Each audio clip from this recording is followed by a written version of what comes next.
Kembali dari dunia abadi. Audiobook, novel silat. Episode 99. Wei Jiangping perlahan meletakkan tongkat pancingnya, lalu berdiri, menoleh, dan berkata sambil tersenyum. King Wu, kamu juga datang? Sudah 5 tahun sejak aku kembali ke negara ini. Ini mungkin kedua kalinya aku bertemu denganmu. Kakek Wei, orang tua sepertimu memiliki pikiran yang murni. Kau hidup seperti pertapa di tempat seperti ini setiap hari untuk menikmati masa tuamu. Aku tidak berani mengganggumu dengan gegabah. Wei Jiangping menyeringai. Ia lalu menoleh ke Han Jintong dan berkata sambil tersenyum. Kawan tua, bahasa cucumu yang fasih lebih baik dari bahasamu. Pokoknya, ayo pergi. Hidangan dan anggur seharusnya sudah disiapkan, ayo kita ngobrol sambil makan. Bukankah kau memanggilku untuk menonton pertunjukan atau semacamnya? Kata Han Jintong. Tokoh utamanya belum datang, tetapi mereka akan segera datang. Wei Jiangping berkata sambil tersenyum. Baiklah. Mari kita makan dulu, lalu kita bicarakan itu setelah makan malam. Hidangan lezatnya termasuk ikan dan daging.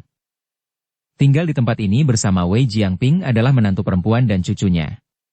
Orang yang memasak adalah pembantu rumah tangga yang disewa oleh menantu perempuannya. Di ruang makan. Saat mereka duduk, klakson mobil terdengar di luar halaman. Wei Jiangping melirik menantunya dan berkata dengan ringan. Keluarlah dan bawa mereka masuk. Karena mereka datang saat makan malam, siapkan juga lebih banyak peralatan makan. Baiklah. 2 menit kemudian, Tang Xiu dan Cinan dibawa ke ruang makan. Ekspresinya sedikit kosong setelah melihat orang-orang di dalam, karena dia tidak pernah menyangka akan bertemu dengan seorang kenalan di meja makan. Terlebih lagi karena orang itu adalah seseorang yang paling tidak ingin dia temui. Tang Xiu? Kenapa kamu di sini? Han Qingwu terkejut lalu bangkit dan bertanya dengan tak percaya. Apa kabar, Guru Han? Kata Tang Xiu ringan. Melihat Cinan di belakangnya, Han Qingwu kemudian bertanya sekali lagi. Tang Xiu, kamu belum menjawab pertanyaanku. Mengapa kamu ada di sini di tempat kakek Wei? Tentu saja aku punya sesuatu yang harus dilakukan, bukan? Kata Tang Xiu. Mengangguk pada menantunya, Wei Jiangping lalu berkata. Ambil 2 pasang peralatan makan dan sumpit. Hanya sepasang saja, kumohon. Cinan melangkah mundur dan berkata dengan acuh tak acuh. Wei Jiangping mengernyitkan alisnya sedikit, sedangkan Han Jintong memasang ekspresi aneh di wajahnya. Karena kamu datang bersama Tang Xiu, makanlah bersama kami. Han Qingwu berkata sambil tersenyum. Makanan di rumah kakek Wei sangat lezat. Tidak perlu. Cinan mundur lagi, menolak dan menggelengkan kepalanya. Han Qingwu menatap Cinan sekilas, lalu beralih ke Tang Xiu. Tiba-tiba, dia tidak tahu apa-apa tentang hubungan mereka. Tepat saat dia hendak mengatakan sesuatu, hatinya tiba-tiba tersentak, dan berteriak. Aku ingat kamu. Kamu adalah manajer aula pesta abadi. Tidak heran aku pikir kamu terlihat agak familiar. Bab 411. Semakin besar harapan, semakin besar kekecewaannya. Serius? Cinan tetap berekspresi serius. Pandangannya hanya menyapu Han Qingwu dan segera menyingkir.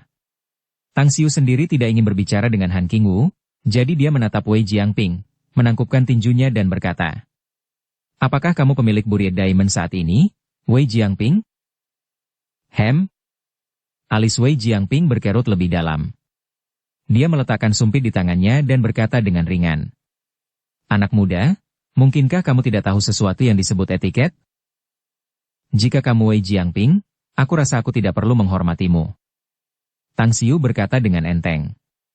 Lagi pula, aku bukanlah orang yang menganggap remeh seseorang yang tega menelantarkan anaknya hanya karena punya cita-cita atau semacamnya. Anak-anak? Sambil menatap kosong, Wei Jiangping tiba-tiba bangkit dari kursinya, dengan ekspresi terkejut di matanya, saat dia bertanya. Siapa kamu? Pada saat ini, bahkan Han Jintong pun segera berdiri, matanya terpaku pada Tang Xiu. Kamu sudah tua, jadi, kamu hanya bisa mencapai tingkat yang tidak memadai dalam latihan Qigongmu. Sambil sedikit menggelengkan kepalanya, Tang Xiu berkata. Tidak heran kultivasimu hanya meningkat ke tingkat seperti itu setelah berlatih selama bertahun-tahun. Bagaimanapun, kamu akan mengetahui identitasku nanti. Tapi sekarang, aku ingin tahu tentang berlian terkubur. Apakah kamu membelinya, atau membuatnya sendiri? Orang tua ini sendiri yang membuat dan mengukirnya, kata Wei Jiangping dengan suara yang dalam. Senang dengan jawabannya, Tang Xiu bertanya sekali lagi. Kamu seharusnya membuatnya berdasarkan sesuatu, dan itu seharusnya tidak berdasarkan imajinasimu, kan? Kamu pernah melihat ramuan obat yang bentuknya seperti berlian terkubur, ya? Ya, aku sudah melihatnya. Wei Jiangping berkata dalam hati. Di mana kamu melihatnya? Tanya Tang Xiu. Wei Jiangping tidak menjawab pertanyaan itu, sebaliknya dia bertanya. Aku sudah menjawab beberapa pertanyaanmu, bukankah seharusnya kau juga menjawab beberapa pertanyaanku? Awalnya, kamu seharusnya menjadi salah satu dari 6 orang, dan sekarang hanya ada 2 dari kalian. Seharusnya ada 4 orang lainnya, ya? Kata Tang Xiu ringan. Gempa bumi mengguncang hati Wei Jiangping dan Han Jintong saat mereka saling berpandangan. Tidak seorang pun kecuali mereka yang tahu tentang hal itu. Bagaimana pemuda ini tahu tentang hal ini? Wei Jiangping terdiam beberapa saat, lalu akhirnya berkata. Ya, memang ada 4 orang lainnya, termasuk istri orang tua ini. Apa hubunganmu dengan senior Gu? Dia muridku, kata Tang Xiu. Apa? Wei Jiangping dan Han Jintong berseru serempak. Han Qingwu, yang berdiri di samping, tampak bingung dan bertanya. Tang Xiu, apa yang kamu bicarakan dengan kedua kakek ini? Ada apa dengan 4 orang lainnya? Murid apa? Tang Xiu mengabaikannya dan menatap Wei Jiangping, berkata. Sekarang kamu harus memberitahuku. Di mana kamu melihat ramuan obat itu? Sambil menahan keterkejutannya, Wei Jiangping menjawab. Punggung Bukit Shenong, Lembah Raja Hantu. Bisakah kau memberitahuku alamat spesifiknya? Setelah terdiam beberapa saat, Tang Xiu bertanya. Aku sangat membutuhkan ramuan obat yang berharga itu. Aku dapat membantumu menembus hambatanmu saat ini dan mengembangkan kultivasimu lebih jauh jika kau dapat membantuku mendapatkannya. Hatinya bergetar, namun, senyum masam yang dipaksakan muncul di wajah tua Wei Jiangping. Dia menggelengkan kepalanya dan berkata, tidak ada yang bisa kulakukan. Aku memetik ramuan obat khusus itu di masa lalu, mencoba menanamnya kembali di tempat lain. Pada akhirnya, kuncupnya layu. Karena aku tidak tahu khasiat dan kegunaannya, aku tidak berani meresepkan obat apapun darinya. Oleh karena itu, aku membuangnya. Seharusnya tidak ada ramuan obat lain seperti itu di sana. Sialan. Tang Xiu sangat marah. Rumput kebangkitan iblis adalah harta karun yang langka. Banyak dewa tertinggi dan iblis agung akan memperebutkannya jika ada yang muncul di dunia abadi atau alam iblis. Namun, ramuan obat yang sangat berharga itu malah dibuang dan rusak setelah jatuh ke tangan Wei Jiangping. Ekspresi Tang Xiu tidak sedap dipandang. Setelah terdiam cukup lama, dia kemudian berkata perlahan. Beritahu aku alamatnya yang sebenarnya, kau tidak perlu ikut campur lagi. Aku akan mencari peta dan menandainya untukmu. Setelah itu, Wei Jiangping meninggalkan ruang makan. Dia segera kembali sambil membawa peta dan menandai tempat itu dengan pena merah. Dia kemudian bertanya setelah menyerahkannya kepada Tang Xiu. Aku ingin kau memberitahuku sesuatu. Anakku, kedua anakku itu, apakah mereka masih? Mereka baik-baik saja. Tang Xiu mengambil peta itu dengan hati-hati dan berkata dengan ringan. Tidak ada yang membatasi kebebasan mereka. Hanya saja, mereka tidak ingin melihat kalian berdua. Tetapi jika kalian, suami dan istri, masih hidup setelah beberapa tahun, aku dapat membantu kalian melihat mereka. Bibir Wei Jiangping berkedut. Ia lalu menangkupkan kedua tangannya dan berkata, Tuan Tang, kami, suami istri, berutang banyak pada mereka. Tolong perlakukan mereka dengan baik. Aku akan memperlakukan mereka dengan baik. Mereka adalah orang-orangku, sejak awal. Ngomong-ngomong, aku masih punya urusan yang harus diselesaikan, jadi aku pamit dulu. Kata Tang Xiu enteng. Setelah berkata demikian, dia berbalik untuk pergi. Rangkaian kejadian itu mengejutkan Han Qingwu. Melihat Tang Xiu pergi, dia pun tersadar, lalu melangkah dan berhenti di jalannya. Dia mengulurkan tangannya dan berkata, Apa yang terjadi di sini, Tang Xiu? Dan kamu, apa yang terjadi denganmu? Tang Xiu terdiam sejenak, menatap wajah yang dikenalnya, namun tidak dikenalnya. Hal itu membuat hatinya sakit. Meskipun dia sangat membenci Su Qingcheng, dia mengetahui bahwa Su Qingcheng juga telah meninggal. Meskipun demikian, Tang Xiu merasa agak kesal. Perasaan yang terkumpul selama ribuan tahun, bagaimanapun juga, bukanlah sesuatu yang dapat dia lupakan sepenuhnya. Dia tidak ingin berhubungan lagi dengan Han Qingwu, karena dia tidak tahu bagaimana menghadapinya. Dia mencintai wanita ini, tetapi dia juga membencinya. Namun sekarang, wanita itu tampak terpisah dari masa lalu, membuatnya bingung harus berbuat apa. Oleh karena itu, semakin sedikit kontak yang dia lakukan dengannya, semakin baik. Kamu guruku. Kamu boleh cerita tentang hal-hal akademis kepadaku. Tapi di luar kampus, aku harap kamu tidak ikut campur dalam urusanku. Kita bukan orang yang sedunia, jadi menjaga jarak adalah pilihan terbaik bagi kita. Setelah berkata demikian, Tang Xiu menghindari pelukannya dan melangkah pergi. Han Qingwu tercengang, dia tidak bisa mempercayai apa yang didengarnya. Kata-kata Tang Xiu bagaikan petir yang menghantam hatinya dengan keras. Dia bahkan tidak tahu apa yang terjadi pada dirinya sendiri. Namun pada saat yang sama, rasa kehilangan dan kekecewaan muncul di dalam hatinya, sedikit menyakitkan baginya. Qingwu. Han Jintong memanggilnya dengan suara rendah. Han Qingwu tiba-tiba menggigil. Pada saat yang sama, dia merasakan sakit dan tiba-tiba panik. Dia kemudian menyadari bahwa lapisan kabut telah menutupi matanya. Apa yang terjadi padaku? Dia segera mengangkat tangannya dan menyeka air mata yang keluar dari matanya. Wei Jiangping dan Han Jintong saling bertukar pandang, lalu Wei Jiangping segera berkata, Qingwu, ayo duduk dan makan. Dia sudah pergi, dan kakekmu dan aku punya beberapa hal untuk ditanyakan kepadamu. Dengan ekspresi bingung, Han Qingwu duduk. Dia menyembunyikan apa yang dirasakannya dengan menarik napas dalam-dalam. Kemudian, dia berkata, Kakek Wei, kamu ingin bertanya padaku tentang Tang Xiu, kan? Ya. Wei Jiangping mengangguk dan berkata, identitas Tang Xiu tidak biasa. Jika apa yang dikatakannya benar, identitasnya bisa dikatakan menakutkan. Jadi, yang ingin kami ketahui adalah seberapa banyak yang Anda ketahui tentangnya. Seberapa banyak yang saya ketahui tentangnya? Banyak sekali. Aku sangat mengenalnya. Han Qingwu mengingat kembali kejadian saat Tang Xiu tertabrak mobil. Mengingat saat dia menyelinap ke rumah sakit untuk menjenguk Tang Xiu yang dirawat di rumah sakit. Mengingat saat dia pulih dari luka-lukanya dan kembali ke sekolah seolah-olah kepribadiannya berubah. Mengingat bagaimana dia tiba-tiba terbangun dari keadaan bingung tanpa mengetahui apa yang telah dia lakukan dan lakukan. Adegan-adegan kejadian masa lalu diputar satu demi satu.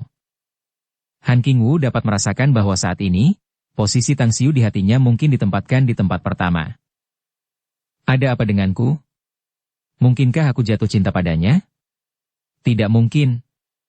Sama sekali tidak mungkin. Aku gurunya, dan dia muridku. Usia kami berbeda. Pikiran-pikiran itu muncul dalam benak Han Qingwu satu persatu, meskipun dia dengan keras menolak semuanya. Dia akhirnya teringat tanggapan apatis, dingin, dan acuh tak acuh dari Tang Xiu, serta kata-katanya.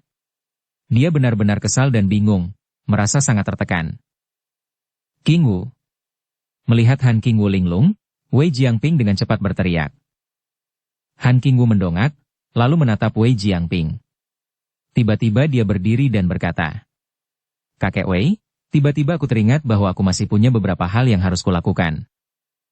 Setelah mengatakan itu, dia berbalik dan berjalan keluar dari ruang makan. Setelah itu, dia mengendarai sepedanya dan segera meninggalkan halaman. Wei Jiangping menatap Han Jintong dan memaksakan senyum. Sepertinya tidak akan mudah bagi kita untuk mengetahui tentang Tang Xiu. Memang. Namun, dia adalah seseorang yang memiliki hubungan yang dalam dengan senior Gu. Han Jintong berkata, kita harus menemukan senior Gu melalui dia. Kita telah diberikan metode kultivasi di masa lalu, dan meskipun setelah itu kekuatan kita memang melonjak, sangat sulit bagi kita untuk membuat kemajuan lagi. Oleh karena itu, kita harus menemukan cara demi jalan kita menuju keabadian. Saya akan menelepon Yang Zhenpan, kata Wei Jiangping. Beberapa menit kemudian, Wei Jiangping menutup telepon dan tampak terkejut. Aku sudah bertanya padanya. Itu aula pesta abadi. Shanghai, Balai Pesta Abadi. Setelah meninggalkan kebun, Tang Xiu dan Cinan pergi ke aula pesta abadi. Karena mereka belum makan sampai sekarang, Tang Xiu tinggal di kantor manajer dan memakan hidangan yang dibawakan Cinan sendiri. Bos, apakah Anda berencana pergi ke pegunungan Shenong? Setelah Tang Xiu selesai makan, Cinan, yang menemaninya di samping, bertanya dengan rasa ingin tahu sambil membersihkan piring. Aku harus pergi ke sana. Tang Xiu berkata. Objek yang harus kutemukan sangat penting. Aku harus berusaha menemukannya meskipun kemungkinannya sangat kecil. Kalau begitu, aku akan pergi bersamamu, kata Cinan cepat. Tidak perlu. Tang Xiu menggelengkan kepalanya dan berkata. Sebaiknya kau kembali ke Pulau Jingmen dalam waktu dekat. Kembali ke Pulau Jingmen? Untuk apa? Cinan bingung. Kesempatanmu telah tiba. Tang Xiu meliriknya dan berkata dengan ringan. Pergilah ke Pulau Jingmen dan belajarlah dari Ji Qimei. Kamu akan memiliki kemampuan yang jauh lebih baik untuk aku gunakan di masa depan. Kesempatanku telah tiba? Cinan ternganga dan menatap kosong, ekspresi gembira tiba-tiba muncul di wajahnya. Dia telah menunggu dengan keras selama bertahun-tahun. Dia telah memberikan kontribusi besar dalam perang dan bidang lain untuk aula pesta abadi.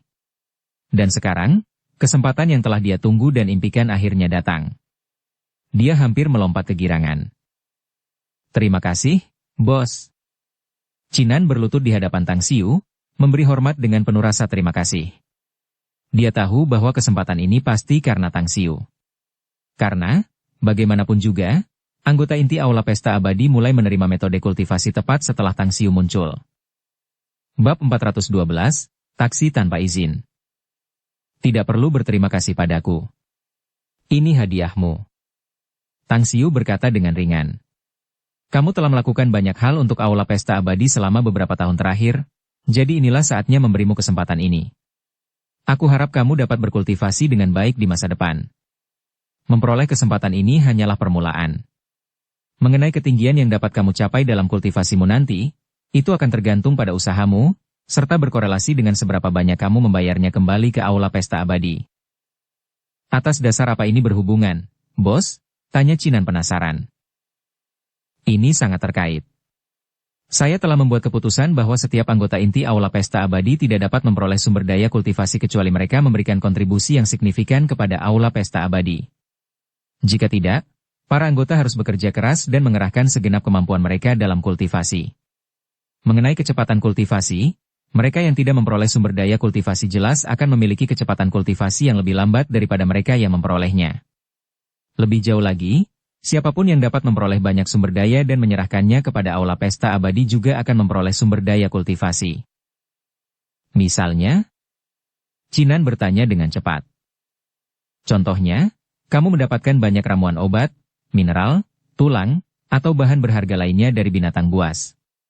Setelah kamu menyerahkannya ke aula pesta abadi, kamu bisa mendapatkan pil obat, benda ajaib, dan barang lainnya. Mata Cinan berbinar saat napasnya semakin cepat. Dia mengangguk berulang kali sambil menatap Tang Xiu dengan ekspresi bersyukur. Saya mengerti, bos. Ji Qimei belum meneleponmu. Itu artinya perintahku belum dijalankan. Tang Xiu tersenyum dan berkata. Karena itu, kaulah orang pertama yang mengetahuinya. Jika kau cukup pintar, aku yakin kau tidak perlu aku terus memberimu petunjuk, bukan? Dengan senyum yang sangat cemerlang, Cinan mengangguk dan berkata, Anda tidak perlu memberi saya petunjuk lagi, bos. Sementara tetua Ji belum mulai memanggil semua orang, saya akan mulai membeli banyak bahan terlebih dahulu. Ketika semua orang mendengar berita ini, mereka akan kesulitan untuk membeli berbagai bahan dari seluruh negeri. Saat itu, harga bahan yang dibeli akan naik, dan barang-barang yang ingin mereka beli juga akan berkurang. Kau menjanjikan dan layak untuk diajari. Tang Xiu mengangguk sambil berdiri dan berkata, Baiklah, aku sudah kenyang sekarang. Antar aku kembali ke kompleks Villa Blue Star. Aku perlu istirahat sebelum berangkat ke pegunungan Shenong. Setuju. Cinan ingin segera mulai membeli bahan-bahan, tetapi dia terlebih dahulu mengirim Tang Xiu kembali ke kompleks Villa Blue Star. di dalam villa. Su Chao sedang berjemur di halaman, sementara istrinya, Du Huan, sedang merajut sweter. Di depan mereka berdua, ada putra mereka yang sedang tidur nyenyak di ranjang kecil. Kau akhirnya kembali, Bos Tang. Melihat Tang Xiu, Su Chao segera bangkit dan berkata sambil tersenyum. Apakah lukamu sudah membaik? Tang Xiu menatapnya dan berkata sambil tersenyum. Meskipun aku belum pulih sepenuhnya, kondisiku sudah jauh lebih baik. Su Chao mengangguk dan berkata, aku bisa berjalan dan melakukan aktivitas sehari-hari seperti biasa asalkan tidak terlalu berat. Istirahatlah dengan baik agar pulih sepenuhnya. Tang Xiu berkata sambil tersenyum. Latihan militer seharusnya sudah hampir berakhir. Kita akan mulai menghadiri kelas setelah selesai. Saya akan menghadiri kelas, Bos Tang. Su Chao tersenyum sederhana dan jujur dan berkata. Dan tentang pekerjaan yang Anda ceritakan kepada saya, bisakah Anda memperkenalkan saya sekarang? Meskipun cedera saya belum sepenuhnya membaik, tetapi saya memiliki tubuh yang kuat sebagai penduduk pegunungan, jadi itu tidak akan memengaruhi pekerjaan saya. Seolah menyadari sesuatu, Tang Xiu segera bertanya. Apakah kamu kehabisan uang? Aku akan memberikan. Saya masih punya sisa 1.000 yuan dari uang yang Anda pinjamkan kepada saya, Bos Tang. Su Chao melambaikan tangannya dan berkata. Uang itu masih cukup untuk dibelanjakan keluarga saya untuk sementara waktu. Saya hanya tidak ingin berdiam diri di rumah setiap hari. Saya merasa tubuh saya akan berkarat jika saya tidak menggerakkan tubuh saya. Setelah berpikir sejenak, Tang Xiu mengangguk dan berkata. Baiklah. Apakah kamu punya SIM? Tidak. Su Chao memaksakan senyum dan menggelengkan kepalanya. Tempat yang akan kuperkenalkan padamu untuk bekerja agak jauh dari sini. Tang Xiu berkata. Kamu masih terluka, jadi sebaiknya kamu tinggal di sana jika kamu harus bepergian setiap hari. Bagaimana kalau membiarkan kakak ipar dan putramu tinggal di sini sementara kamu beristirahat di sana di malam hari? Apakah ada tempat tinggal di sana? Tanya Su Chao. Aku akan meneleponnya untuk menyediakan tempat tinggal untukmu, kata Tang Xiu sambil tersenyum. Melihat istri dan anaknya, Su Chao tiba-tiba bertanya. Bos Tang, akomodasi seperti apa yang tersedia? Jika memungkinkan, saya ingin membawa istri dan anak saya juga. Kami sudah berada di sini selama lebih dari 10 hari. Jika saya bisa bekerja di sana dan ada tempat untuk kami tinggal, kami semua akan tinggal di sana. Baiklah. Aku akan memberimu alamatnya. Tang Xiu mengangguk dan berkata. Pergilah ke sana dan cari seseorang bernama Chinan. Katakan padanya apa yang kukatakan padamu dan dia akan mengaturnya. Selain itu, aku mungkin harus pergi dalam beberapa hari, jadi aku akan menemuimu lagi setelah aku kembali. Baiklah. Terima kasih, Bos Tang. Su Chao berkata dengan penuh rasa terima kasih. Untuk apa kau berterima kasih padaku? Kita teman sekelas, kawan. Tang Xiu melambaikan tangannya dan berkata. Seperti kata orang, menjadi teman sekelas dalam satu kehidupan, selama 3 kehidupan kita akan menjadi keluarga. Oleh karena itu, kita harus saling membantu. Benar? Kapan kau akan pergi ke sana? Jika kau sedang terburu-buru, aku bisa mengantarmu ke sana sekarang. Lupakan saja. Su Chao menggelengkan kepalanya dan berkata. Kita akan naik bus saja. Kamu sibuk dengan urusanmu. Ngomong-ngomong, aku akan menggunakan gajiku untuk membelikanmu minuman setelah kamu kembali. Baiklah. Tang Xiu mengangguk sambil tersenyum. 10 menit kemudian, Tang Xiu telah mengemasi pakaian ganti sederhana dan langsung meninggalkan kompleks Villa Blue Star. Karena Shanghai berjarak ribuan mil dari pegunungan Shennong, ia memesan tiket pesawat ke kota Fei. Namun, ia tidak bisa berkata apa-apa, karena semua tiket telah terjual habis karena banyaknya penumpang yang datang selama liburan musim panas. Ia tidak punya pilihan selain memilih kereta api berkecepatan tinggi. Untungnya, kali ini keberuntungannya cukup baik, karena masih ada beberapa tiket tersisa. Pada pukul 3 pagi, tengah malam, Tang Xiu keluar dari stasiun kereta cepat kota Fei. Ada arus orang yang sibuk datang dan pergi. Malam itu sama sekali tidak tenang. Tang Xiu keluar bersama arus orang yang membentang puluhan meter. Dia kemudian melihat pemandangan yang menakjubkan ketika dia melangkah keluar. Ada 8 pria kekar berjas hitam berdiri di belakang seorang wanita jangkung berpakaian putih, dan tidak ada seorang pun di sekitar yang berani mendekati mereka. Banyak yang menunjuk ke arah mereka dan berbisik satu sama lain. Dengan pendengarannya yang tajam, Tang Xiu mengetahui dari bisikan-bisikan itu bahwa wanita itu adalah sekretaris dari bos grup Yellow Steel Kota Fei, seorang wanita yang cukup terkenal di Kota Fei.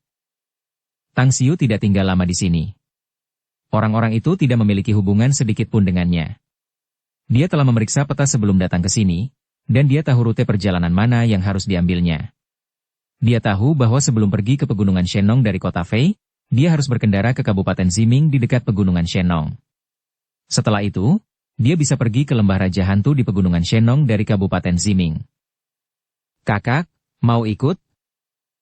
Seorang pria muda berusia 24 atau 25 tahun, dengan rambut kuning pucat dan anting-anting, menyambutnya dengan senyuman setelah melihat Tang Xiu berjalan keluar dengan salah satu tangan kosong. Apakah kamu tahu Kabupaten Ziming? Tang Xiu menatapnya dan bertanya. Pemuda itu mengamati Tang Xiu dengan saksama, lalu dengan ragu berkata, Saudaraku, ongkos ke Kabupaten Ziming tidak murah. Uang tidak penting.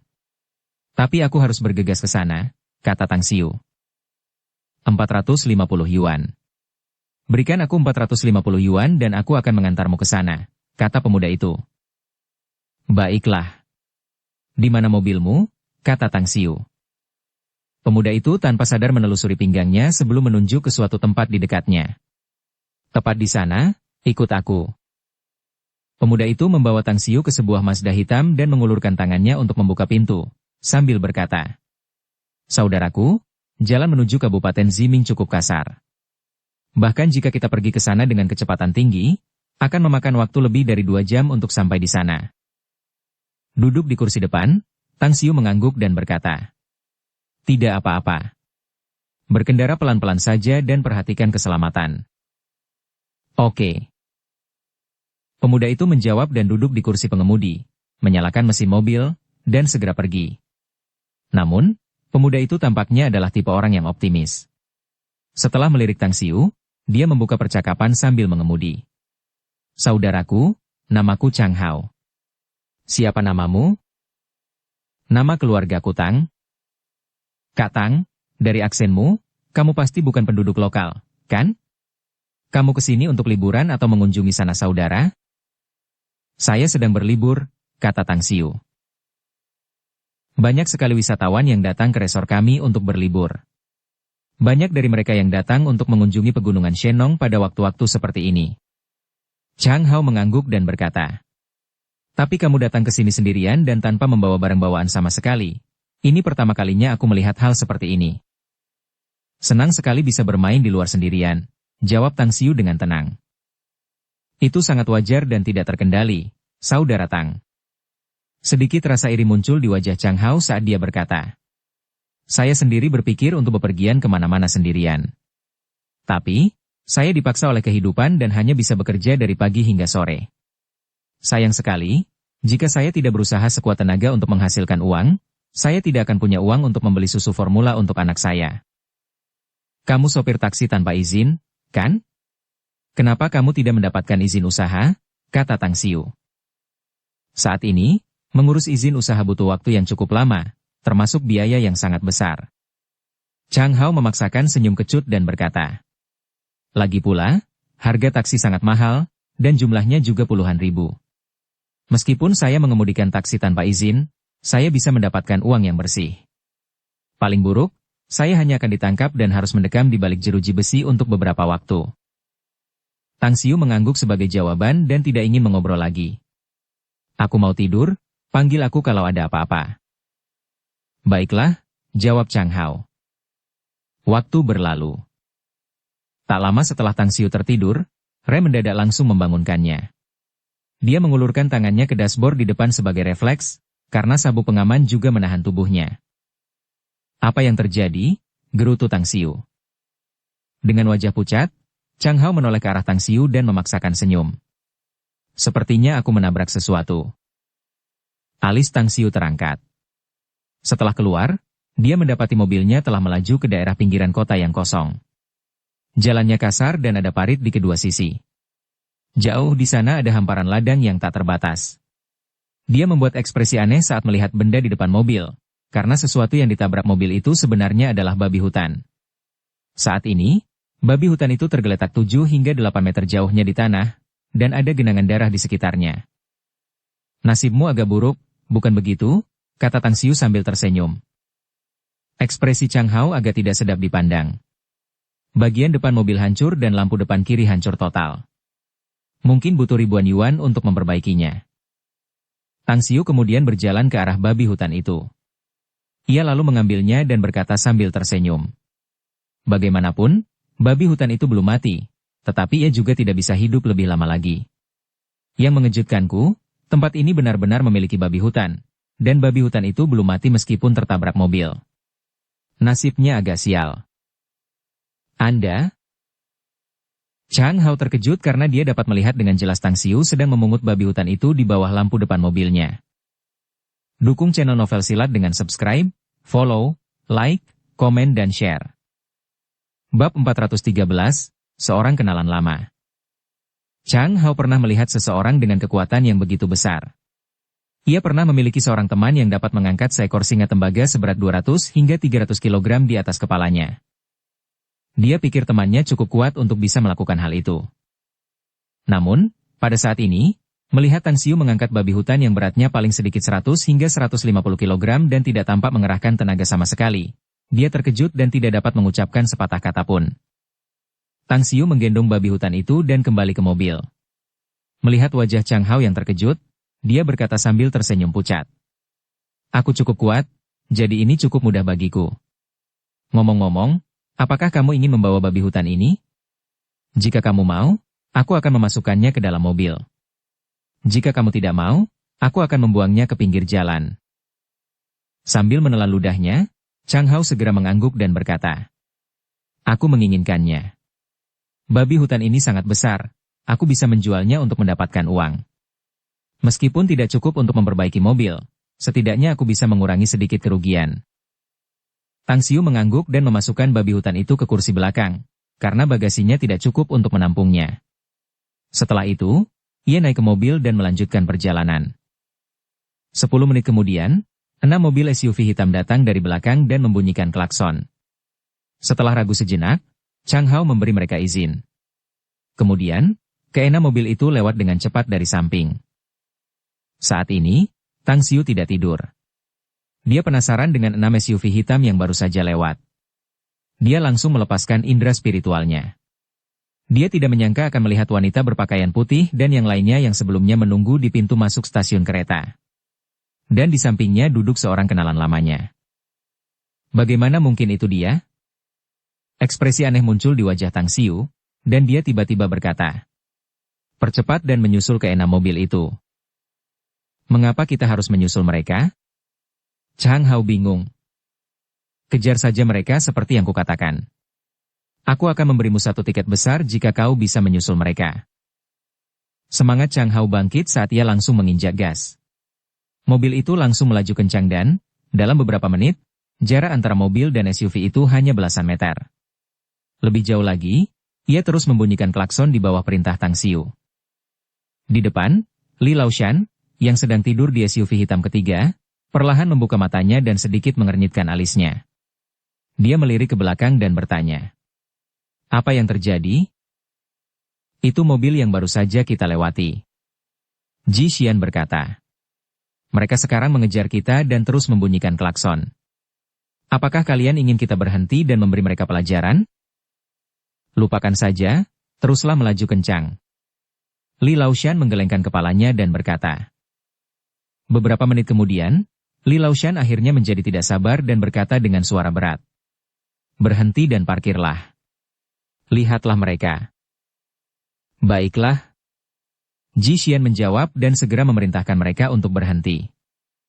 Setelah 7 mobil berhenti, Ji Xian langsung turun, diikuti oleh 4 pria kekar. Ketika dia melihat Tang Xiu keluar dari mobil, dia melangkah mendekat dan berkata dengan dingin. Ada masalah atau semacamnya? Sambil menunjuk ke arah SUV di depan, Tang Xiu berkata dengan ringan. Aku ingin naik mobil itu. Bajingan, kamu juga tidak punya mobil? Ji Xian mengerutkan kening. Bersikaplah lebih sopan dan beradab, ya? Ekspresi Tang Xiu berubah dingin saat dia berkata, "Jika bukan karena wajah si tua gendut Li, aku pasti sudah mencabik-cabik mulutmu." Dengan ekspresi yang sedikit berubah, kemarahan di mata Ji Xian semakin membesar. Namun, dia tidak bertindak, dan malah mengawasi Tang Xiu dengan waspada. "Siapa kamu? Bagaimana kamu tahu bahwa Tuan Li ada di mobil kita? Hentikan omong kosongmu. Pergi dan beritahu si tua gendut Li bahwa aku ingin tumpangan," kata Tang Xiu. Setelah terdiam beberapa saat, Ji Xian kemudian berbalik dan memberi isyarat kepada keempat pria kuat itu dengan matanya. Dia kemudian berjalan ke SUV di depan, mengetuk jendela, dan berkata, "Bos Li, ada seseorang di belakang kita yang mengatakan dia tahu Anda ada di dalam mobil. Dia juga mengatakan ingin ikut jalan-jalan. Apakah Anda ingin menemuinya?" "Hah? Dia tahu aku ada di dalam mobil ini?" Li Laoshan tercengang dan berkata dengan heran. "Siapa namanya?" "Aku tidak tahu." Ji Xian menggelengkan kepalanya. "Ya, aku tidak pernah menyangka kalau aku terkenal di sini. Aku tidak menyangka kalau aku akan bertemu seseorang yang mengenalku." Li Laoshan tidak dapat menahan tawa dan berkata, "Ayo pergi. Aku akan menemuinya." Saat Li Laoshan turun, 4 pria kekar dari 2 mobil lain di depan dan belakang juga keluar. 2 pria berada di depan, dan 2 lainnya berada di belakang untuk melindunginya. "Si tua gendut Li, kenapa semakin lama kau hidup, semakin terbelakang dirimu? Kau tidak membutuhkan formasi sebesar itu untuk melindungimu, kan?" Tang Xiu menggoda dengan keras setelah melihat Li Laoshan. Li Laoshan tertegun sejenak dan dengan cepat melangkah maju beberapa langkah. Setelah melihat Tang Xiu berdiri dengan tangan disilangkan dan tersenyum, dia segera melambaikan tangan kepada 2 pengawal di depan untuk memberi jalan, saat dia langsung melangkah ke arah Tang Xiu. Dengan ekspresi tidak percaya, dia berkata, "Saudara Tang, kamu, bagaimana bisa kamu ada di sini?" Tang Xiu memeluk Li Laoshan dan tertawa. "Ada apa? Kamu bisa datang ke sini, tapi aku tidak bisa." Sambil menahan keterkejutannya, senyum muncul di wajah montok Li Laoshan. Dia tertawa terbahak-bahak dan berkata, "Konon, meskipun jiwa yang sama lahir terpisah ribuan mil, mereka tetap akan bertemu. Sepertinya saudara Tang dan aku benar-benar teman yang ditakdirkan. Kami sudah lama tidak bertemu setelah meninggalkan Saipan. Ngomong-ngomong, bagaimana kabarmu? Kamu kuliah di Universitas Shanghai, apakah kamu pernah berpacaran dengan gadis kampus? Apa yang kau bicarakan?"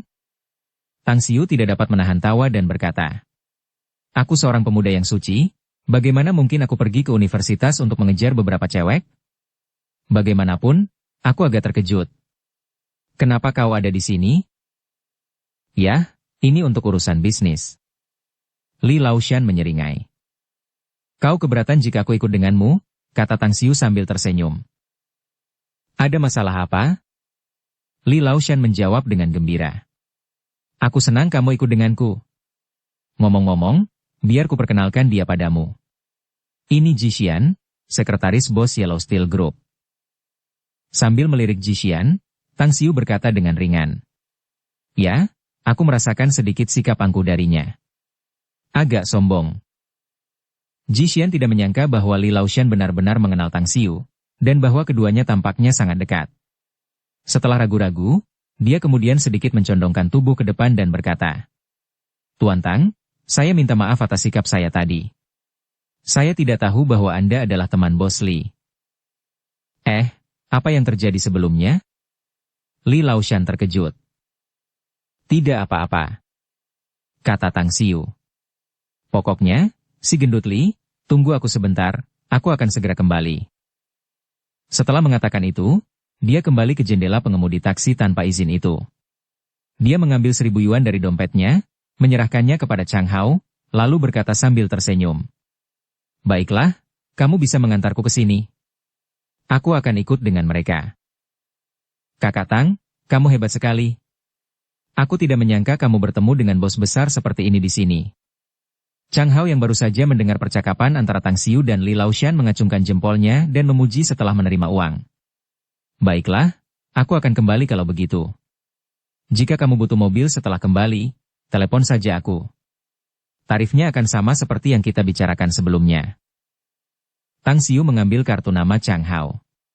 Setelah memasukkannya ke dalam sakunya, dia tersenyum dan berkata, "Tidak masalah." Saat Chang Hao pergi, Tang Xiu mengikuti Li Laoshan ke dalam SUV. Karena mereka duduk di kursi belakang, Ji Xian pindah ke kursi depan. Keenam mobil itu mulai melaju. Dengan wajah tersenyum, Li Laoshan bertanya, "Saudara Tang, apa yang kamu lakukan di tempat ini?" "Mobil sebelumnya adalah taksi tanpa izin, kan?"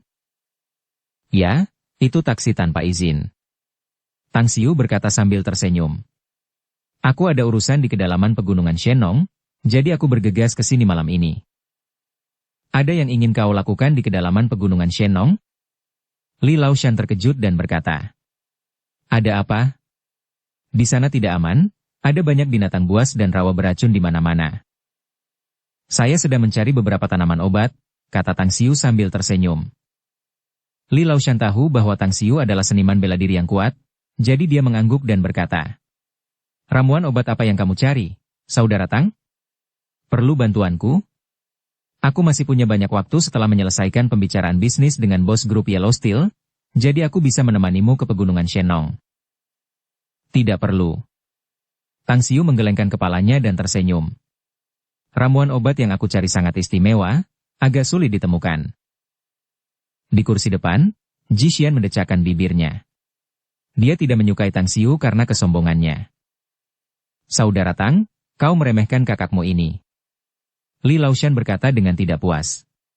"Kakakmu mungkin lebih lemah darimu, tetapi kemampuanku masih lebih hebat dari orang kebanyakan. Selain itu, semakin banyak orang yang kita miliki, semakin kuat kita. Dengan bantuanku, mungkin kau bisa menemukan ramuan obat itu lebih cepat." Setelah mengatakan itu, dia menatap Ji Xian dan berkata, "Kamu kembali dan beritahu atasanmu bahwa penandatanganan kontrak akan ditunda." "Ini?" Ji Xian diam-diam jengkel dan marah di dalam hatinya. Namun, sasaran kemarahannya bukanlah Li Laoshan, melainkan pria menyebalkan yang muncul tiba-tiba dan mengacaukan rencana Tang Xiu. Harus diketahui bahwa kontrak yang akan ditandatangani antara Li Laoshan dan Yellow Steel Group sangat penting, dan dia takut bosnya akan khawatir dan gelisah. "Si gendut Li, aku sudah tahu tempat yang akan aku tuju sebelumnya. Itu adalah lembah Raja Hantu di pegunungan Shenong, tempat yang sangat berbahaya. Bahkan jika itu aku harus ekstra hati-hati di sana. Jika kau ikut denganku, aku khawatir." Tang Xiu memaksakan senyum. "Apa katamu?" Ji Xian yang merasa kesal dalam hatinya, tiba-tiba berseru setelah mendengar tempat yang akan dikunjungi Tang Xiu. "Apakah ada masalah?" tanya Tang Xiu. Wajah Ji Xian berubah sedikit tidak sedap dipandang, dan dengan cepat berkata, "Tuan Tang, apakah Anda sudah memikirkannya dengan saksama? Lembah Raja Hantu adalah tempat yang mengerikan. Itu jelas merupakan tempat paling berbahaya yang saya ketahui. Selama bertahun-tahun, ada banyak pemberani yang ingin menjelajahi lembah itu, dan sejauh yang saya ketahui, belum ada seorang pun yang mampu keluar dari tempat itu hidup-hidup. Oleh karena itu, bagi kami, penduduk kota Fei, lembah Raja Hantu hanyalah perangkap kematian yang penuh dengan bahaya." Tang Xiu meliriknya dan segera menoleh ke Li Laoshan, berkata sambil tersenyum, "Kau dengar itu, si gendut Li? Tempat yang akan aku kunjungi hanyalah jebakan maut. Sebaiknya kau urus urusanmu sendiri. Jika setelah aku keluar dari sana kau masih di kota Fei, aku akan meneleponmu dan kita akan minum segelas anggur." Bab 414, Pemandangan yang buruk. Kilatan melintas di mata si tua gendut Li.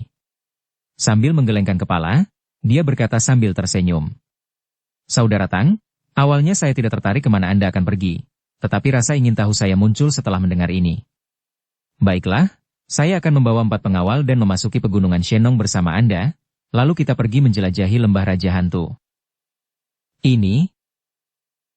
Tang Xiu agak ragu-ragu. Melihat antusiasme di wajah si tua gendut Li, dia memaksakan senyum masam dan berkata, "Baiklah kalau begitu, ikutlah denganku jika itu tidak akan memengaruhi kesepakatan bisnismu. Bagaimanapun, mari kita beristirahat setelah sampai di Kabupaten Ziming. Aku perlu membeli kertas dan pena untuk menggambar bentuk tanaman herbal yang aku cari." "Tidak masalah." Si tua gendut Li menyeringai. Di kursi depan, Ekspresi marah terpancar di wajah Ji Xian. Ia mengeluarkan ponselnya dan menghubungi nomor telepon bosnya. Ia kemudian berbicara tentang situasi di sana dan keputusan Li Laoshan. Bos itu terdiam cukup lama, sebelum mendesaknya untuk menasihatinya sebaliknya. Setelah mengakhiri panggilan, Ji Xian menoleh dan berkata, "Bos Li, Tuan Tang, bos saya berkata bahwa, karena Bos Li ingin pergi ke pegunungan Shenong, kami harus pergi bersama Anda untuk melindungi keselamatan Anda. Katakan pada bosmu bahwa aku akan bersama Tang Xiu, jadi kita tidak butuh perlindungan apapun." Li Laoshan melambaikan tangannya dan berkata, "Bos Li, tolong jangan mempersulit kami. Ini perintah langsung dari bosku." Ji Xian memaksakan senyum. Setelah ragu sejenak, Li Laoshan menoleh ke Tang Xiu.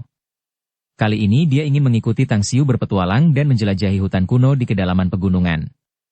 Di satu sisi, dia ingin mendapatkan kembali semangat mudanya. Sementara di sisi lain, dia juga ingin bergaul dengan Tang Xiu dan mendapatkan bantuannya. Dia merasa tidak nyaman baginya untuk menerima permintaan Ji Xian, karena itu membutuhkan persetujuan Tang Xiu. Melihat ekspresi Li Laoshan, Tang Xiu mengerti apa yang ada dalam pikirannya. Setelah terdiam beberapa saat, dia berkata perlahan, "Tidak baik bagiku untuk menolak jika kau ingin mengikuti kami, bukan?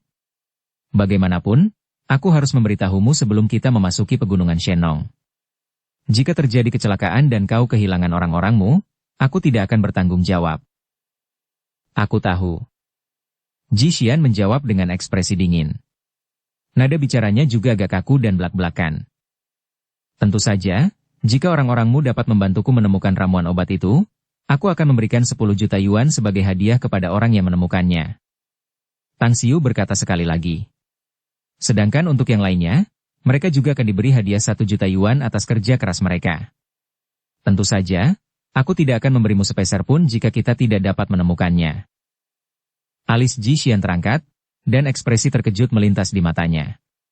Meskipun dia telah menyimpulkan bahwa Tang Xiu memiliki latar belakang yang luar biasa, pernyataan besar semacam ini tetap saja mengejutkan. Lagi pula, dengan total 20 juta, dia tidak dapat membayangkan ramuan obat berharga macam apa itu. Memikirkan bahwa itu sepadan baginya untuk menjanjikan hadiah yang begitu besar. Kabupaten Ziming. Itu adalah kota kabupaten kecil yang sangat biasa di daerah pegunungan dengan tingkat ekonomi yang sangat buruk. Hanya setelah lebih dari 1 dekade mengembangkan pariwisata, tempat ini menjadi lebih layak. Meskipun kota itu tidak setara dengan kota-kota kabupaten di daerah yang lebih maju, kota itu hampir tidak dapat mencapai standar pembangunan modern. Ji Xian telah memesan kamar di hotel terbaik di daerah itu sebelumnya. Meskipun itu bukan hotel bintang 3, Tang Xiu terhindar dari kesulitan mencari kamar karena ia menginap di kamar ganda bersama Li Laoshan. Sementara yang lain makan atau beristirahat, Tang Xiu menggambar bentuk rumput kebangkitan iblis. Setelah itu, ia beristirahat selama beberapa jam. Setelah makan siang, ia memberikan sketsa itu kepada semua orang dan membiarkan mereka menghafalnya. "Kakak Tang, apakah kita akan berangkat sekarang?" Ketika Li Laoshan mendengar saran Tang Xiu agar mereka bersiap pergi, dia terkejut dan langsung bertanya. "Ya, aku harus menemukan ramuan obat ini secepat mungkin. Jadi kita harus berangkat sekarang dan mencoba mencapai lembah Raja Hantu sebelum senja," kata Tang Xiu.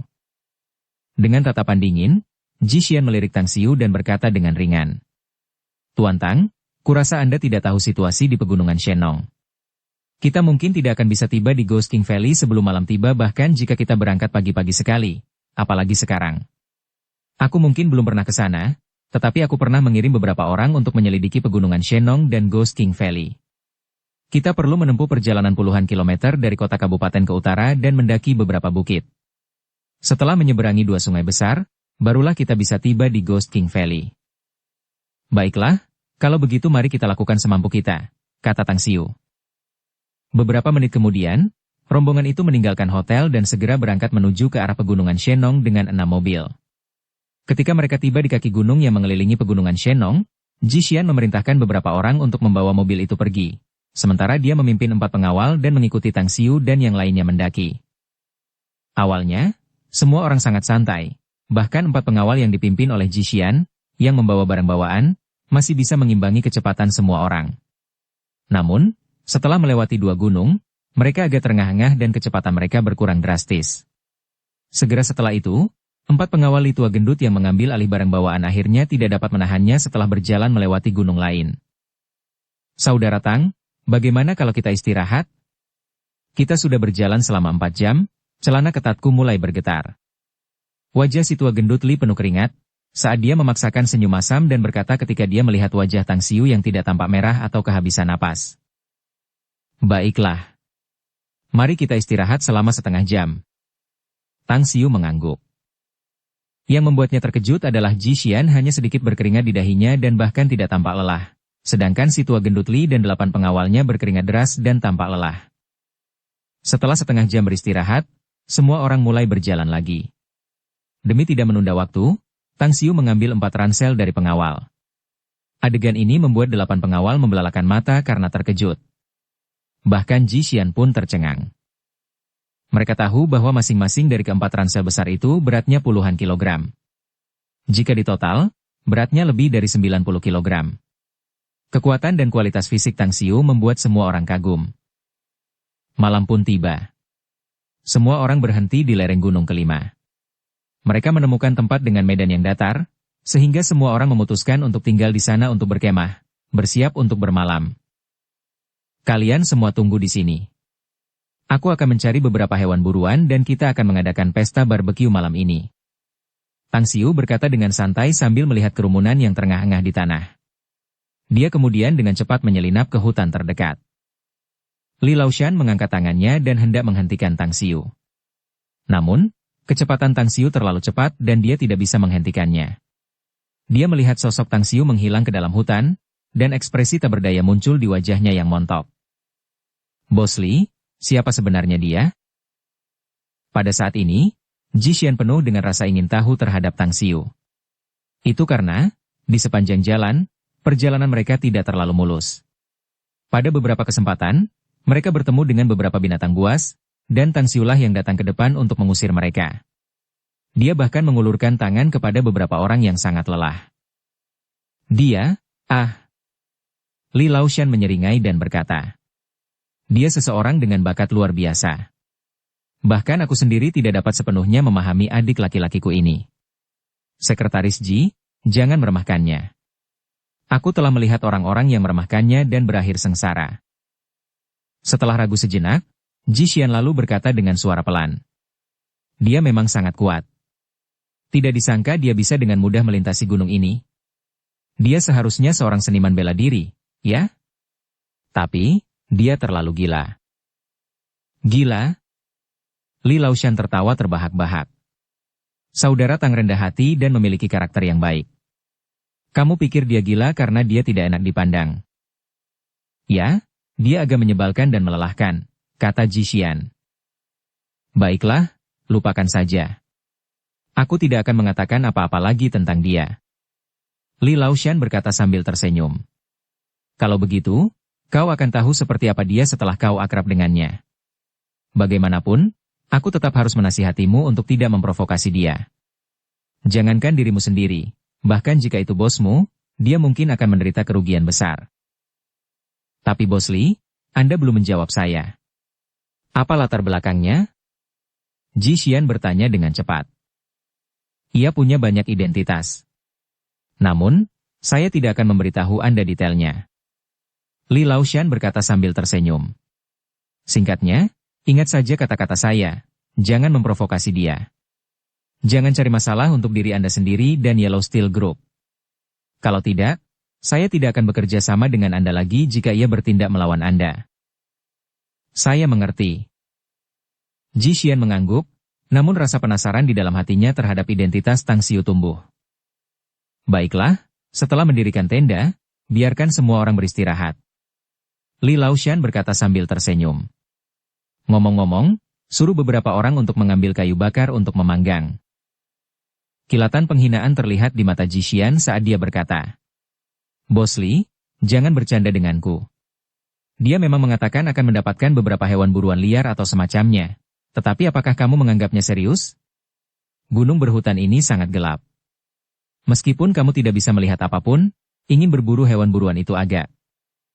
Sebelum dia selesai berbicara, seolah-olah ada orang tak kasat mata yang mencengkeram lehernya saat ini, menyebabkan dia menelan kata-katanya. Ekspresi bingung muncul di wajah cantiknya saat dia menatap Tang Xiu dengan tak percaya, saat dia baru saja keluar dari kegelapan dengan sesuatu di tangannya. Apakah benda di tangannya itu seekor rusa? Wow! Kamu hebat sekali, Saudara Tang. Baru beberapa menit, tapi kamu sudah mendapatkan sesuatu yang bagus sekali. Li Laoshan merangkak dari tanah dengan mata berbinar dan memuji. Tang Xiu meletakkan rusa itu di tanah. Ia lalu tersenyum dan berkata, "Saya hanya beruntung bisa melihat rusa ini. Apakah ada di antara kalian yang tahu cara memanggang?" Li Laoshan mendecakkan bibirnya dan berkata sambil tersenyum. "Aku tidak yakin dengan yang lain, tapi memanggang daging adalah sesuatu yang sangat dikuasai oleh si gendut Li." "Benar sekali, Sekretaris Ji, anak buahmu membeli banyak perlengkapan hidup. Apakah kamu membeli bumbu atau semacamnya?" "Aku melihat daftar barang yang mereka beli, dan kupikir mereka punya saus untuk memanggang daging." Ji Xian mengangguk dan berkata, "Sebenarnya, salah satu pengawalku berasal dari keluarga pemburu." "Itu hebat." Li Laoshan berseru sambil mengambil rusa itu. Setelah itu, dia melangkah ke samping. Ji Xian menoleh ke arah Tang Xiu. Meskipun malam sudah gelap, dia masih bisa melihat ekspresi tenang Tang Xiu, karena jarak antara keduanya cukup dekat. Setelah ragu-ragu sejenak, dia bertanya, "Tuan Tang, bagaimana Anda melakukannya?" "Yah, sebenarnya sangat sederhana." Tang Xiu berkata dengan ringan. "Aku lebih cepat dan lebih kuat darinya." Bab 415, jika satu tidak cukup, bagaimana kalau dua? Respons Ji Xian hanya bisa digambarkan sebagai tidak bisa berkata apa-apa. Mudah dipahami, sederhana, dan lugas, tetapi memberikan kesan sebagai orang yang asal bicara. Dia tidak dapat menggali apapun tentang identitas Tang Xiu dari Li Laoshan beberapa saat yang lalu. Oleh karena itu, dia bermaksud untuk bertanya kepadanya secara pribadi.